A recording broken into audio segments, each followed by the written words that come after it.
Je vais te dire quelque chose que les magazines ne diront jamais, que les coachs sentimentaux recyclent mal et que la plupart des thérapeutes hésitent encore à formuler clairement un secret clinique, pas une opinion. Un constat issu de 20 ans à écouter des femmes souffrir dans mon cabinet. La raison pour laquelle l'homme que tu voulais ne s'est pas investi, ce n'était pas ton manque d'effort, c'était précisément ton effort. Plus tu t'es penché vers lui, plus il a reculé. Et si tu restes jusqu'à la fin de cette vidéo, je vais te montrer exactement pourquoi, avec les neurosciences, avec des histoires vraies et avec un miroir que tu n'as être jamais voulu regarder. Ce que tu apprendras aujourd'hui va démanteler un des mythes les plus douloureux sur l'amour romantique. Et oui, ça va être piqué un peu. Abonne-toi maintenant si ce n'est pas encore fait. Je publie chaque semaine du contenu qui va exactement là où ça fait mal pour que ça fasse moins mal ensuite. Et dis-moi en commentaire, est-ce qu'il t'est arrivé un jour de t'effacer complètement pour plaire à quelqu'un et de te perdre toi-même dans cette tentative? Écris juste oui ou raconte-moi en 2 lignes. Je lis tout. Et si ce que je vais te dire aujourd'hui résonne en toi, si à un moment tu te retrouves dans ce que je décris, sache que j'ai rassemblé tout ce travail clinique dans un e-book que j'appelle Brisé par Design. Tu trouveras le lien directement dans la description ou dans le commentaire épinglé juste en dessous. C'est là, à portée de main, pour celles qui veulent aller plus loin que cette vidéo.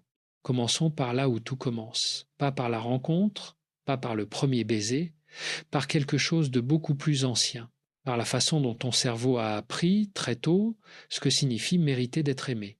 Tu as être grandi dans une famille où l'affection était conditionnelle, tu étais aimé quand tu étais sage, quand tu réussissais, quand tu ne posais pas trop de problèmes, ou alors l'inverse, trop de désordre émotionnel autour de toi, et tu as appris à t'effacer pour préserver la paix. Dans les 2 cas, le message enregistré dans ton système nerveux est le même. Pour être aimé, je dois faire quelque chose de spécial.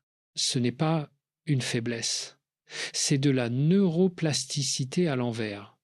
Ton cerveau a appris à survivre à l'amour incertain. Et maintenant, à 45, 50, 55 ans, ces mêmes circuits neurologiques s'activent chaque fois que tu rencontres quelqu'un qui ressemble de loin à ce vieux danger familier. Le problème, ce n'est pas que tu aimes mal, c'est que tu aimes avec les outils que tu avais à 7 ans. Est inférieur à P est supérieur à A. Voilà ce qu'une patiente, appelons-la Véronique, m'a dit un jour. Je savais dès le 3e rendez-vous qu'il était distant. Mais j'ai décidé que si j'étais suffisamment parfaite, assez disponible, assez drôle, assez désirable, je pourrais changer ça. Véronique avait 52 ans. Elle était directrice de projet dans une multinationale. Elle gérait des équipes de 40 personnes. Et ce soir-là, elle pleurait dans mon cabinet parce qu'un homme de 58 ans avait cessé de répondre à ses messages. Ce n'est pas une question d'intelligence, c'est une question d'attachement. Et l'attachement, mes amis, ça se joue à un niveau que la raison ne contrôle pas facilement. Est inférieur à P est supérieur à. Est inférieur à P est supérieur à John Bowlby, le psychiatre britannique qui a posé les bases de la théorie de l'attachement dans les années 60, a montré quelque chose de fondamental. Nous sommes des animaux relationnels, pas des individus autonomes qui choisissent librement d'aimer, des êtres câblés pour chercher la proximité avec d'autres êtres. Et selon la façon dont nos premières figures d'attachement ont répondu à nos besoins, nous développons un style relationnel qui va colorer chaque relation amoureuse de notre vie d'adulte. Il y a l'attachement sécure, le Graal. La personne sécure est capable d'aimer sans anxiété permanente, de demander ce dont elle a besoin, de tolérer l'inconfort sans catastrophisme. Environ 50% de la population, chanceux eux, est inférieur à, P est supérieur à, et inférieur à P est supérieur à cœur. Il y a l'attachement anxieux, tu te reconnais peu, être ici, hypervigilance aux signaux de l'autre, besoin de réassurance constant, tendance à interpréter le silence comme rejet, suractivation émotionnelle au moindre refroidissement de la relation, la stratégie adaptative, faire plus, donner plus, être plus. Et puis il y a l'attachement évitant, et là, je te demande d'écouter très attentivement, parce que c'est là que réside le secret de cette vidéo. La personne évitante a appris, enfant, que ses besoins émotionnels ne seraient pas accueillis. Sa stratégie de survie, devenir autonome, se passer des autres, minimiser l'importance des liens, ce n'est pas de la froideur, c'est de l'armure. Est inférieur à, P est supérieur à, est inférieur à P, est supérieur à P, et maintenant, voilà la dynamique qui crée plus de souffrance amoureuse que n'importe quelle autre quand une femme anxieuse rencontre un homme évitant. Elle s'approche, il recule, elle interprète le recul comme un signe qu'elle n'est pas assez bien. Elle s'approche encore plus. Il recule encore plus. La neurobiologie nomme ça le système de poursuite-distanciation. Je l'appelle la danse de la souffrance prévisible. Et voici le paradoxe que personne ne te dit clairement. Plus tu te rends disponible à 100%, moins tu deviens désirable.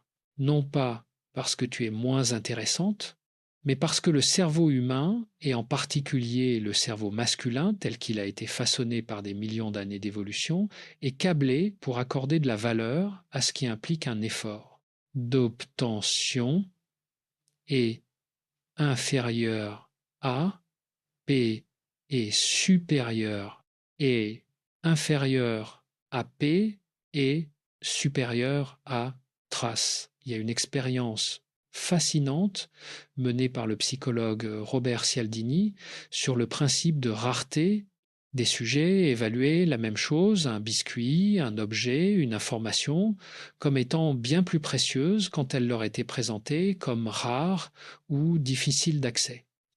Le même biscuit, la même information, juste la perception de disponibilité changeait tout. C'est pas superficiel, c'est du câblage. Maintenant, toi, tu as peu être fait exactement l'inverse. Tu t'es rendu absolument disponible. Message à n'importe quelle heure, plannings adaptés, besoins mis de côté, et tu t'es demandé pourquoi il ne courait pas après toi. Tu t'es demandé mais pourquoi il ne voit pas ce que je fais? Il le voit. Le problème, c'est qu'il le voit trop clairement, trop facilement. Il n'y a pas de mystère, pas de tension, pas d'espace pour désirer. Est inférieur à, P est supérieur à, et inférieur à P est supérieur à con. Se détacher n'est pas se désintéresser, c'est faire de la place au désir de l'autre. Je veux être très clair sur quelque chose avant d'aller plus loin. Ce que je décris n'est pas une invitation à jouer des jeux, à faire semblant d'être indifférente, à se faire désirer de façon calculée et manipulatrice. Les coachs qui vendent ça me font frissonner et pas de plaisir. Ce que je décris, c'est quelque chose de fondamentalement différent. Avoir une vie si pleine, si ancrée, si vivante, que ta présence dans la relation devient un don véritable et non une nécessité de survie. Est inférieur à P est supérieur, est inférieur à P est supérieur à Sophie, avait 49 ans quand elle est venue me consulter. Une femme remarquable éditrice, cultivée, avec un sens de l'humour que j'aurais bien emprunté certains jours. Elle était tombée amoureuse d'un homme rencontré lors d'un dîner littéraire. Il était charmant, attentif, il avait l'air de la trouver brillante. Les premières semaines avaient été électriques. Et puis, graduellement, il avait commencé à être moins présent. Elle avait commencé à analyser chaque message. à construire des stratégies, à se demander ce qu'elle avait fait de mal. Elle n'avait rien fait de mal. Elle avait juste fait quelque chose que son anxiété lui dictait. Elle avait accéléré quand lui décélérait. Elle avait comblé chaque espace vide de la relation avec ses propres initiatives. Et faisant cela, elle avait involontairement retiré à cet homme la possibilité de ressentir l'envie de se rapprocher de lui-même, est inférieur à, PS supérieur à, est inférieur à P et supérieur à franc. Voici ce que la neuroscience nous dit sur le désir. La dopamine, ce fameux neurotransmetteur de la récompense, n'est pas libérée quand on obtient ce qu'on veut.